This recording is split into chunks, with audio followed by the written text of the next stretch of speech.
Bonsoir à toutes, bonsoir à tous. Heureux de vous retrouver une fois de plus pour un autre numéro plus alléchant de Le Niger sur Kalangou. Je suis Mamanada et je ne suis pas seul pour ce nouveau numéro. Je suis avec Alassane Abdou. Bonsoir Ada, bonsoir chers auditeurs et auditrices.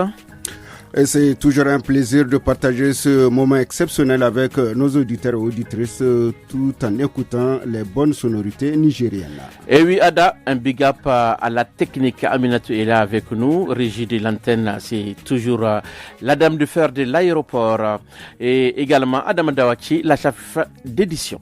Et oui, avant de commencer l'émission de ce soir, nous vous présentons ce programme pêle-mêle et vous ne serez pas dessus, n'est-ce pas? Et oui Ada, pêle-mêle car il y aura de la musique 100% nigérienne pour vous mettre dans l'ambiance, suivi de la page sport et de la chronique Loti. Et comme invité du jour, nous parlerons du 7e art avec le cinéaste Boubacar Djengremega et de son long métrage fiction qui tourne autour des thèmes comme la paix, de la sécurité, la manipulation et de la conscientisation. Et s'en suivra la rubrique hebdomadaire environnement et l'écho des régions qui nous mènera à Maradi. Restez bien à l'écoute et préparez-vous certainement à passer un très bon moment avec nous. Nous ouvrons cette émission avec de la bonne musique, n'est-ce pas Alassane Abdou? Absolument, Maman Ada, nos auditeurs et auditrices s'impatientent déjà. Donc, sans plus tarder, Alassane, on commence avec ce titre de King Noma en featuring avec Fatih Moariko. Contribution positive pour les anglophones, c'est Positive Vibration, un titre emblématique qui reste gravé dans la mémoire des mélomanes, surtout nigériens, malgré la disparition de l'artiste à fleur d'âge. Sara, Handuskabu, Kaninga Bapodi Jama, Menajama Bapodiga, une seule main ne se lave pas. Original King of Machandasan pour éveiller la conscience. So, contribution positive pour un nouveau monde. Raga Sahel, hymne de paix, bonheur et prospérité. Leçon de l'humanité qui donne une énergie positive à toutes les communautés. You know, listen.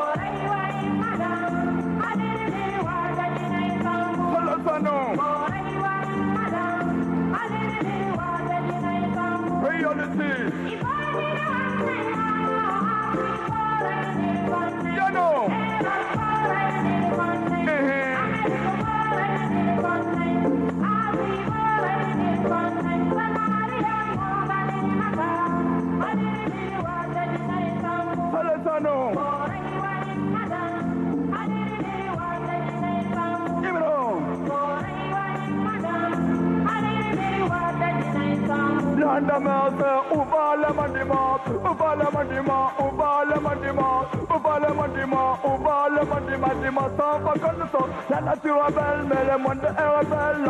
Sinon, on se dépense à plus de c'est les salauds, les hommes se détestent. Tenez-nous la main, mes frères humains sont faisant une Rwanda pour un nouveau monde. J'aime le massif, maman. Et oui, Maman Ada, ce morceau nous rappelle beaucoup de choses. C'est avec les King Noma, les Fatima Rico. Et ces années-là, la musique moderne nigérienne commence à connaître vraiment une évolution positive. Et un peu partout, quand les gens circulent, d'abord l'accoutrement, tu vas voir les jeunes qui essaient de mimer King Noma, les gens qui essaient de chanter comme lui, et la voix mélodieuse, la voix d'or de Fatima Rico qui continue toujours d'encadrer les jeunes d'aujourd'hui. Et vous le savez très bien, aujourd'hui, son enfant aussi, c'est l'un des meilleurs musiciens de ce pays-là, ont quand même apporté une très grande, si je peux dire, contribution au développement de la musique. Et je pense que King Noma est décédé, mais réellement, il est toujours avec nous parce qu'aujourd'hui, on écoute sa musique et en plus de cela, il y a des gens qui continuent quand même à adorer toujours son rythme. Une chose à ajouter à Alassane Abdou, cette musique de King Noma, c'est la première musique nigérienne qui parle un peu du rap, de rap nigérien, mais aussi de ragamuffin.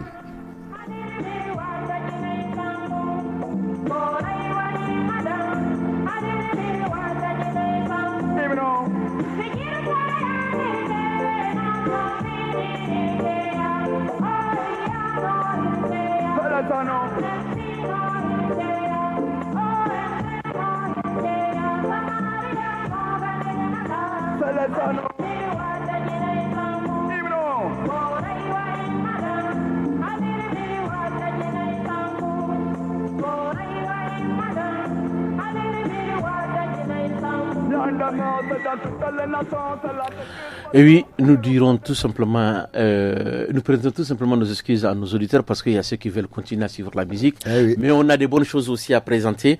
Mamanada, après la musique, place à la première partie avec notre invité du jour qui n'est autre que le cinéaste Boubacar Djingare Maïga. Oui, Boubacar Djingare Maïga est un jeune et prodigue cinéaste qui évolue dans le 7e art depuis son enfance. Pour lui, le cinéma est comme une famille parce que puisqu'il suit la trace de son père qui est l'un des pionniers du cinéma nigérien. Bref, aujourd'hui, notre invité va nous plonger dans son dernier long métrage fiction, Le piège de la beauté. Tout d'abord, merci beaucoup, M. Boubacar Djingare Maïga, d'avoir répondu à notre invitation. Merci aussi, Bonjour. Mamanada. Bonjour et merci à toute l'équipe Kalangu pour cette... Merci Boubacar et bonjour également. Le film à la Bina. À la Bina, et quand on dit à la Bina, vraiment c'est beaucoup de choses. Tout et ça, c'est un mot que nos parents utilisent. Aujourd'hui, c'est difficile de trouver ces mots comme ça. À la Bina. C'est quand on est étonné, c'est quand on ne sait pas de quoi il s'agit, qu'est-ce qu'il faut faire. C'est en ce temps-là que les gens utilisent ce mot-là. À la Bina, le piège de la beauté est annoncé comme un long métrage de la fiction avec une avant-première prévue le 5 juin 2026 à Niamey. Les thèmes développés, et notre collègue a déjà expliqué ça, il a dit ça, mais je vais le répéter, c'est des questions sur la paix, la sécurité, la manipulation et surtout de la conscientisation. Mais avant d'arriver à tout ça là, et Ada, nous allons d'abord... nous cherchons à comprendre parce que il y a beaucoup de Nigériens qui se posent des questions. Il y a plusieurs familles Djingare. Quand tu vois l'autre, tu vas dire mais c'est qui ça? C'est lui le cinéaste? Non, c'est pas. Ils sont tous deux. Mais qui est Boubacar Djingare? Est-ce que vous pouvez nous expliquer un peu comment êtes-vous aussi arrivé au cinéma? Boubacar Djingare, c'est le fils prodige du grand et célèbre réalisateur Djingare Maïga. Big respect. Voilà, merci beaucoup. Alors, comment je suis arrivé dans le cinéma? C'est une question qui me revient chaque fois. Je dirais que pour moi, le cinéma, c'est naturel. Pourquoi? Parce que je suis né et grandi dans le cinéma. Ah oui. Voilà, j'ai toujours accompagné le vieux dans la réalisation de ses films depuis le bas âge. Et à un moment donné, j'ai décidé de voler de mes propres ailes et réaliser mes propres films, c'est-à-dire en 2015. Voilà. Une question, le Niger n'est pas encore connu comme un grand pays de production cinématographique. Ouais. Qu'est-ce que cela signifie concrètement de faire un film aujourd'hui au Niger? Est-ce que c'est facile? Pas du tout facile. C'est vraiment un parcours de combattant. Réaliser un film de fiction, de surcroît long métrage au Niger, je dirais que j'ai osé. Et il faut oser aussi, surtout quand on sait d'où on vient. Tu as vraiment osé. Merci. Voilà. Vraiment. Donc, pourquoi les productions ne sont pas aussi évidentes au Niger? Parce qu'au Niger, on n'a pas vraiment une politique cinématographique. Moi, je pense que les autorités devront beaucoup songer à cela. Mais pourtant, quand on regarde en arrière, le Niger était l'un des premiers pays en Afrique de l'Ouest. Tout à fait, parce qu'à l'époque, les cinéastes, ils étaient soutenus par l'État. Voilà. Et oui, notre ami vient de le dire, oui. Écrire, financer, tourner ou diffuser un film n'est jamais facile. Et aujourd'hui, est-ce que vous pouvez nous donner quelques défis que vous rencontrez dans le cadre de votre travail? Les défis sont vraiment énormes. Il y a des défis d'ordre social et aussi le problème de financement qu'on a toujours évoqué. Et souvent, quand on est sur le terrain, il y a des gens, ils ne nous facilitent pas du tout le travail, ça je peux le dire. Il y a énormément de choses. Je pense qu'il y a des choses, il vaut mieux se taire. Parce que moi, quand on me parle de défis, je me dis que je sais ce que je vais affronter déjà quand je choisis ce métier. Et je me dis que le défi, c'est pas ça qui doit m'empêcher d'avancer. Parce que pour moi, chaque obstacle, chaque défi relevé est un pas en avant pour moi. Du coup, je cherche chaque fois à relever ces défis et à progresser. Monsieur Boubacar, votre nom est associé à une histoire du cinéma nigérien. Oui. Est-ce que vous avez le sentiment de porter un fardeau ou un héritage, ou plutôt d'ouvrir une nouvelle voie à la jeunesse? Je dirais le tout. Pourquoi un fardeau? Parce qu'aujourd'hui, quand on porte le nom de Djingare Maïga et que tu fais du cinéma, tu n'as pas droit à l'échec. Donc ça, c'est un fardeau, il faut le faire. Maintenant, une voie, parce que moi, je pense que ce que j'ai eu à faire, je regarde mon parcours, je dirais, alhamdoulilah, ça pourrait servir d'inspiration pour d'autres jeunes qui veulent embrasser la carrière. Voilà. Restez avec nous, monsieur Boubacar. Avant de continuer l'émission avec notre invité du jour, nous vous proposons de se faire plaisir avec de la musique. Notre titre, Plus dansant, avec le grand artiste Abdallah qui vit actuellement au pays de l'Oncle Sam depuis quelques années. Et ici aussi, il est en featuring avec Fatih Mariko dans son titre Anine Kaina Alassane. Eh oui, Anine Kaina Amina.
Alimina, la technicienne du jour, laisse-moi poser une question à Alassane. Monsieur Alassane, cette chanson de Abdallah Anine Kaina, c'est du germain sonrail et ça veut dire quoi? Eh bien, c'est très compliqué de t'expliquer ce que cela veut dire, mais avant d'expliquer ça, j'étais juste à dire que tu vois, notre cinéaste, il danse aussi. Ah oui. C'est Boubacar Djangare Mega, on dit Boubacar Django Goka, et tu vois comment il est content, ah oui. il profite de chanter. Anine Kaina, si on essaie de traduire littéralement, c'est cuit, pas totalement cuit, quoi. Donc, voilà. Amanine Bori. Voilà. Donc, Momogobiri avance très bien dans son jargon, mais je pense que quand on va écouter intégralement, on va comprendre un peu ce qu'ils veulent vraiment expliquer. Donc on laisse les auditeurs savourer.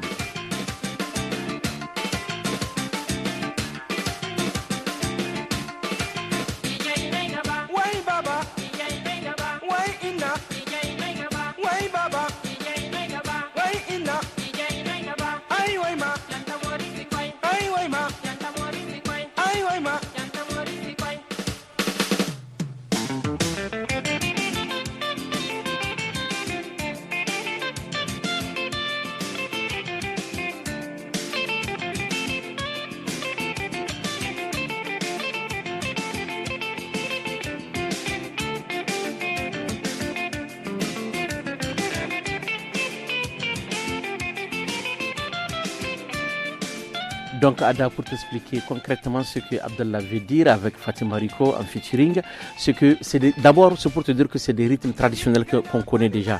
C'est des musiciens traditionnels qui chantent dans les quartiers, dans les villages et qui font la fierté de nos villages, qui expliquent, qui font vraiment, qui donnent la joie. Populaires. C'est des chansons populaires que eux ils ont entrepris, mais dedans tu vas entendre des termes que les gens utilisent. Chers parents, je veux qu'on me marie, qu'on me donne un mariage, chers parents, je veux me marier, voilà.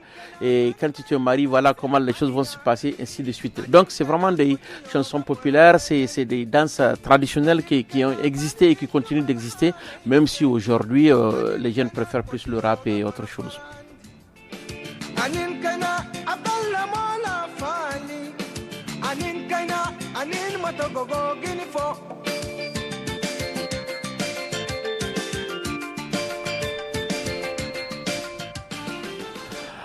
Revenons à présent avec notre invité, M. Boubacar. Pourquoi ce titre Alabina, le piège de la beauté, que représente Alabina dans le film? Tout d'abord, Alabina, parce que ce film est inspiré d'une histoire vraie. Et je me rappelle quand on m'avait raconté l'histoire, c'est le mot qui m'est venu en premier, Alabina. On était à Alabina. Voilà. Donc le piège de la beauté, pourquoi? C'est quand vous voyez l'affiche, il y a une belle dame là-dessus entourée des hommes méchants. Et cette femme, malheureusement pour elle, elle était piégée par sa beauté parce qu'elle vit dans une zone d'insécurité. Du coup, le piège de la beauté. Mais elle utilise aussi cette beauté pour manipuler ces hommes comme elle veut. Et quel est le personnage central du film et quel conflit traverse-t-il ou traverse-t-elle? C'est la dame, le personnage principal. Et son conflit, c'est qu'elle se voit côtoyée par ces hommes armés qu'elle ne voulait pas au début. Donc des prétendants, si je comprends. C'est des prétendants. Oui. Vous voyez, et c'était des mariages forcés. Ses parents n'ont pas le choix. Elle-même, elle n'a pas le choix. Mais au finish, elle a compris que c'est des hommes qu'elle peut manipuler aussi. Parce qu'ils sont intéressés à lui à cause de sa beauté. À quel moment vous vous êtes dit que cette histoire mérite d'être racontée? J'étais en train de tourner un documentaire quand j'ai appris l'histoire de cette femme. Et je pouvais pas l'interviewer parce que c'était dangereux pour moi-même. Je me suis dit, mais pourquoi ne pas transcrire ça et faire de ça un film de fiction? Voilà. Non. Donc, Monsieur Boubacar, est-ce qu'un film est inspiré des faits réels, oui. des réalités sociales observées au Niger, oui. ou d'une fiction entièrement imaginée? Oui. C'est comme ça? C'est des faits réels, mais il y a des séquences qu'on a imaginées pour que le film soit beau aussi. Voilà. Mais en tout cas, la base, c'est des faits réels. Dans le contexte nigérien? Dans le contexte nigérien, je dirais AES parce que ça couvre toute la zone d'insécurité. Voilà. Et les annonces autour du film parlent de paix, de sécurité, de manipulation et de conscientisation. Oui. Pourquoi avoir choisi de traiter ces thèmes dans ce film-là? Oui. Et comment comptez-vous quand même amener les gens à comprendre tous ces thèmes que vous venez de citer? Vous savez, nous sommes dans une période de refondation où chacun doit porter sa pierre à l'édifice. Pourquoi? C'est aussi à travers le cinéma que je peux apporter des messages de paix pour tous ceux qui ont pris d'abord les armes contre les frères, d'abord, et aussi ceux qui se font enrôler, par exemple, dans ce phénomène de terrorisme. Pour moi, c'est vraiment la façon de les sensibiliser, de leur montrer aussi que ce n'est pas la bonne voie, si je peux le dire. Et aussi, le message de paix, parce que sans la paix, je ne pense pas qu'on peut vraiment construire notre nation. Donc, il y a tellement de messages dedans. C'est de ça qu'il s'agit, comme on le dit, quoi. Merci beaucoup, Boubacar, pour toutes ces informations. Bonne chance et surtout du courage pour la suite. Merci. Le 5 juin, c'est demain. Et j'espère que les Nigériens, notamment les Niaméens, vont faire le déplacement massivement pour suivre ce film. Et ce film qui montre également que ce n'est pas uniquement dans les autres pays qu'on peut réaliser de très bons films sur les questions sécuritaires. On en a chez nous, on a notre Boubacar et qui va continuer à faire aussi la fierté de tous les Nigériens. Et vraiment, bonne chance. Merci beaucoup. Studio Kalangu est un média de la Fondation Hirondelle financé par la coopération suisse, la Norvège et l'Union européenne.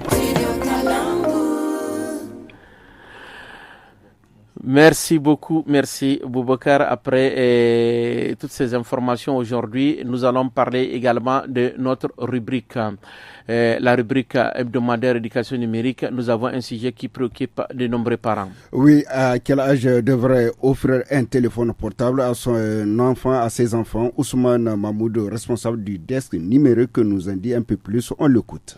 Le choix de donner un téléphone dépend de l'avantage de l'utilisation prévue que de l'âge de l'enfant lui-même. Si le téléphone est principalement destiné à prendre des photos, jouer à des jeux simples et passer des appels vidéo supervisés, cela peut être très différent de donner un accès Internet à un enfant non surveillé. Donc, pendant la période, par exemple, si l'on prend de l'école primaire d'un enfant, il est très probable que ce dernier soit constamment sous la surveillance d'un adulte. Il se trouve soit à l'école, soit à la maison en compagnie d'amis et d'adultes de confiance. Donc, ou avec d'autres membres de sa famille. Il se peut que la nécessité de communiquer avec un adulte distant ne soit pas aussi cruciale à ce stade de la vie de l'enfant. Donc, mais il revient à chaque parent de prendre en considération les besoins particuliers de leurs enfants. C'est une perspective intéressante. Quand les enfants peuvent-ils avoir un téléphone avec accès Internet selon vous? Selon le professeur, généralement le passage du primaire au collège est un moment clé. Donc il dit qu'à ce stade, les enfants peuvent commencer à s'impliquer dans des activités en dehors de la maison, ce qui peut nécessiter un moyen de contacter leurs parents.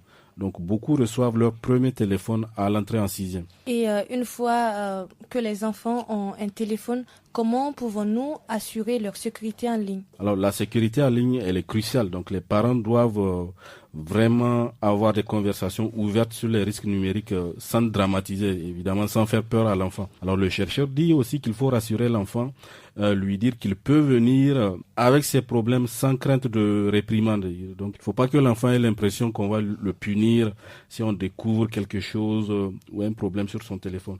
Il faut aussi établir des règles sur les applications autorisées et explorer les paramètres de confidentialité qui sont des étapes très importantes. Alors, que penser de certains parents qui se demandent s'ils devraient surveiller le téléphone de leurs enfants? Avant tout, le professeur privilégie vraiment la discussion. Il faut discuter de façon ouverte avec l'enfant. Et une supervision parentale peut être justifiée pendant l'école primaire. Cependant, lorsque votre enfant grandit, il peut ne pas vouloir que ses parents voient tous ces messages et toutes ces interactions en ligne.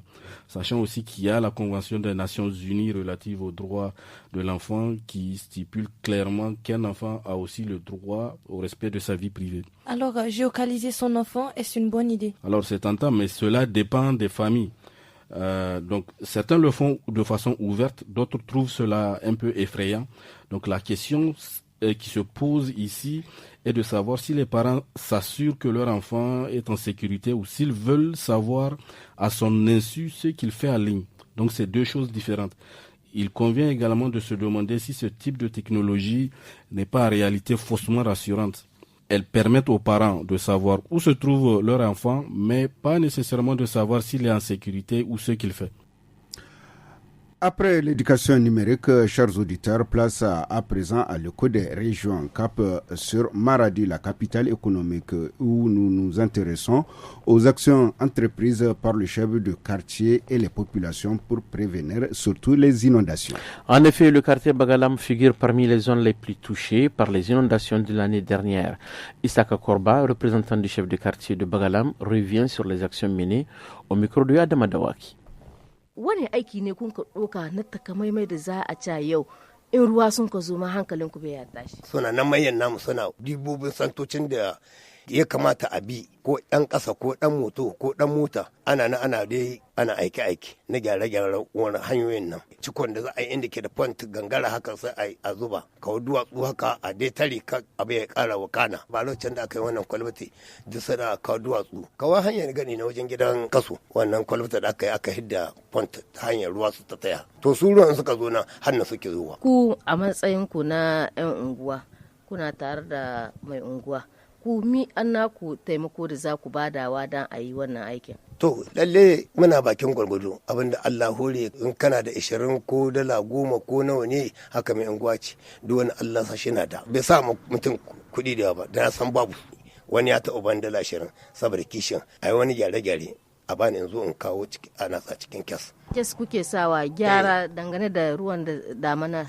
Kawai aikin da za a yi kenan a shi gashi abinda wane ya bara shi kan kashe mai unguwa shi sai da mai ƙara zuba. Kuɗin sun kai kamar nawa? Gaban kowa ne kiran talakawan na yi gangami na kira wasu da za a fara zuba sai da zuba 250 shi mai unguwa shabar karce din. Kuma 'yan unguwa mi kun kai? 'Yan unguwa suna kowa shirye-shirye ke bada wani ke da. Bana muna roƙon dai Allah kawo mu ruwa masu albarka bakin daidan ƙarhi mu kenan cikon da za a yi inda ke da font gangara haka sai a zuba kawo duwatsu haka a dai tare kau abu ya ƙara wakana ya ƙara zubata bisa ɓannan da ruwan da suka yi lalle an taimaka mu wajen mutum 400 a wasu aka ba su saka takwas suminti wasu aka ba su saka 10 nan gidan sarki. Kamar in kana da kira wani kira ne gare ka zuwa ga manya magabata dangane da ruwa da ya banna a nan wajen naku mi kuke so a yi muku? Mu abin da muke ta fata a dai kula da talaka ko mai arziki ne ga shugaban kasa talaka ne.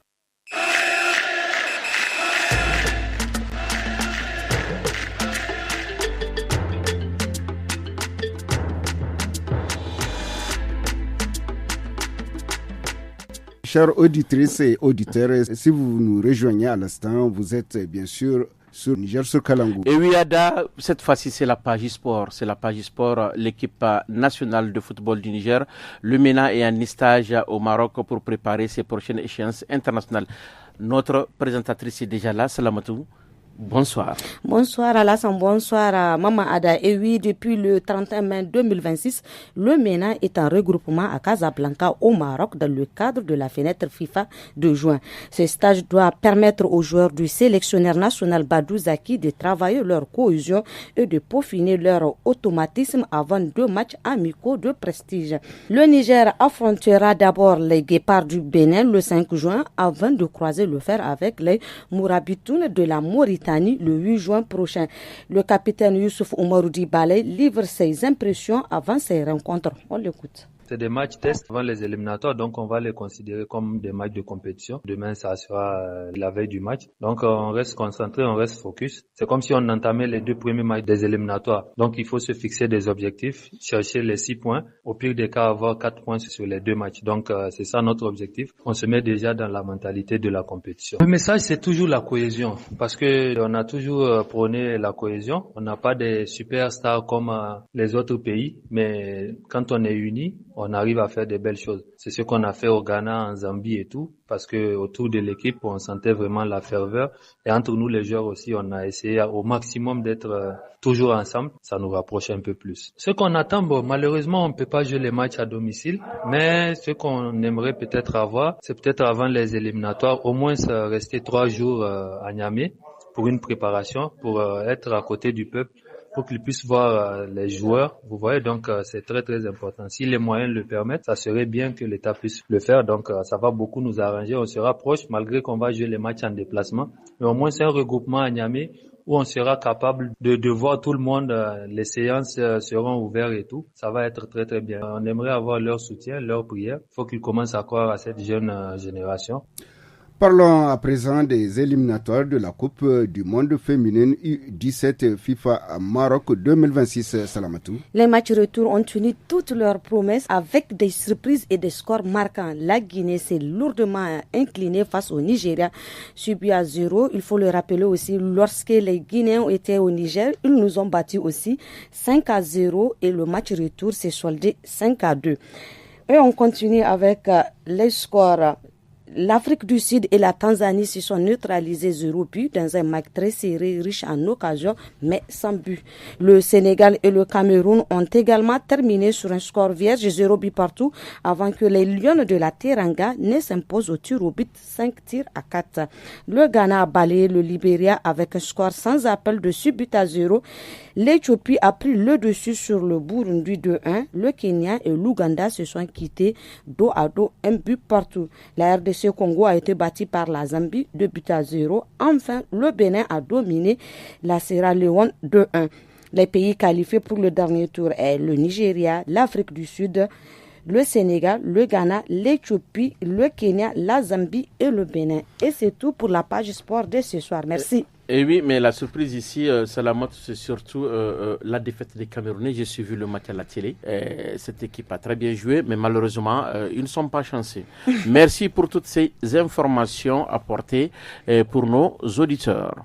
Dans le loti d'aujourd'hui, les femmes du studio Kalangu ont une oreille attentive sur les réalités visibles et invisibles de notre société. C'est pourquoi leur bateau de loti nous transporte dans le loisir audiovisuel avec le cas de la télévision qui est un passe-temps préféré des enfants. Mais cependant, les parents doivent superviser et contrôler assez souvent les programmes des enfants qui suivent la télévision et de ne pas laisser les enfants devant la télévision à longueur de journée.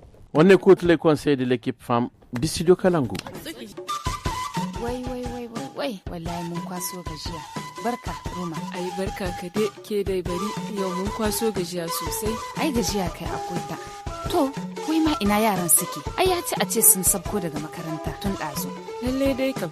To duwa ki gani watakila suna cikin ɗakin su. Bari in je in duba.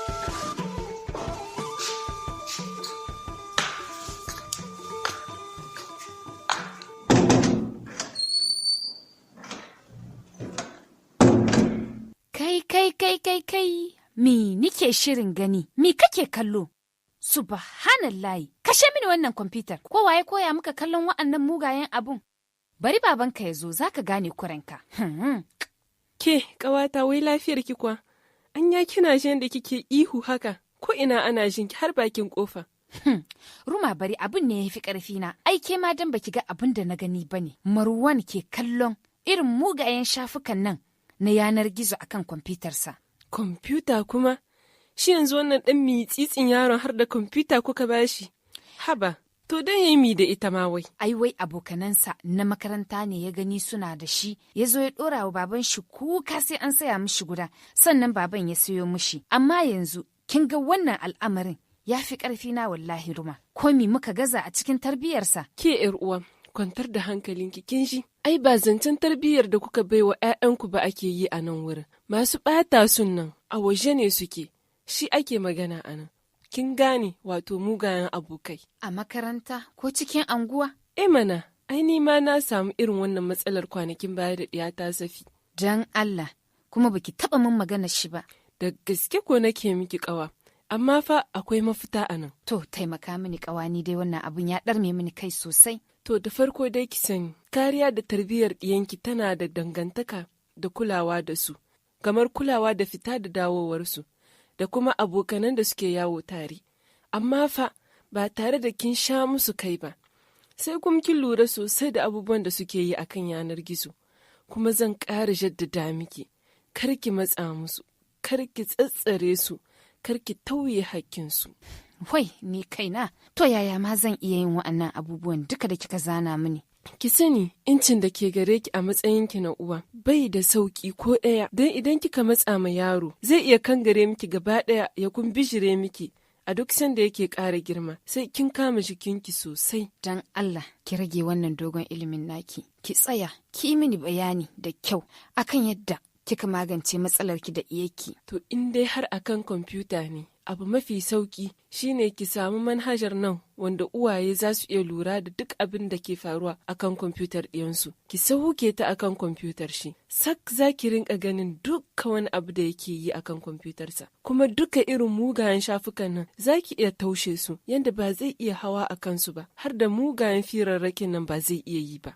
Kuma yana aiki da kyau? 100% mako. In dai har ba kalmar sirrinki suka gane ba, to baki da matsala ko ɗaya. Don idan yara suna hawa waɗannan kafofin na sada zumunta kamar su Facebook, su Twitter, su Instagram, kinga suna iya yin hira da waɗanda ba su sani ba. Kenan kinga akwai matsala a nan wurin. Kai, wannan abu kamar da wuya yake. Wai an ce gurguwa da auren nesa. Ko ɗaya ƙawata, kawai dai zai ɗaukar miki 'yan kwanaki ne. Kinga idan mai gidan na ke zo ku firanta a kai don ku samu ku fara tun wuri. Kafin nan bari ki ga in tashi in kwace dukkan wa'ansu na'urori da ke hannu shi da uwar shi. Ai bari ke dai yau kin taimaka min kin wayar da kaina. Na gode sosai ƙawa. Ai ba komai ƙawa, tsakaninmu ne mu uwayen ɗiya.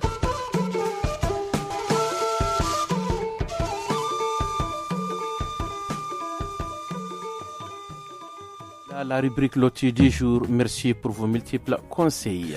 Et voilà, c'est aussi la fin de l'émission Le Niger sur Kalangou de ce soir. On se retrouve très bientôt pour une nouvelle édition encore plus captivante et plus riche.